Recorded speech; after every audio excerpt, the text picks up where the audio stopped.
कुछ दिनों बाद बबली अपनी जादुई आवाज के साथ जंगल में गुनगुना रही थी। सब जानवर उसके गाने से लुत्फ अंदोज हो रहे थे जब अचानक आसमान में एक शानदार मोर अपने खूबसूरत पंखों को फैलाए हुए अलिफारता दिखाई दिया। मोर बबली के गाने से बहुत मुतासिर हुआ और उसके पास आकर बोला, बबली, तुम्हारी आवाज सुनकर मेरे पंखों का रंग और भी चमकदार हो जाता है। क्या मैं भी तुम्हारे साथ गाना गा सकता हूँ?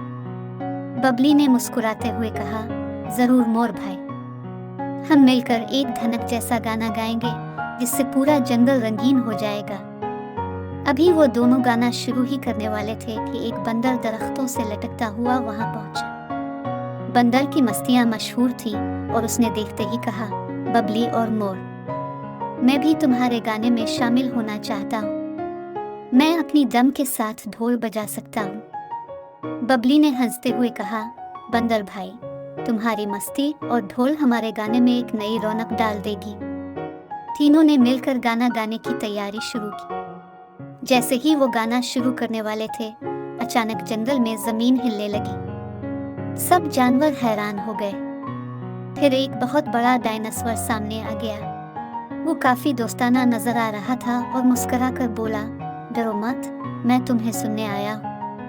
मैंने सुना है कि बबली की आवाज बहुत खास है और मैं भी इसका गाना सुनना चाहता हूँ। बबली ने डायनासोर की तरफ देखते हुए कहा, अगर तुम हमारे गाने में शामिल होना चाहते हो तो तुम्हें अपने बड़े कदमों की धमक को ताल में बदलना होगा। डायनासोर ने खुश होकर कहा, यह तो बहुत मजे का काम है, और उसने जमीन पर अपने बड़े बड़े कदमों से ताल देना शुरू कर दी। अब जंगल में एक नई मौसीकी जन्म ले रही थी।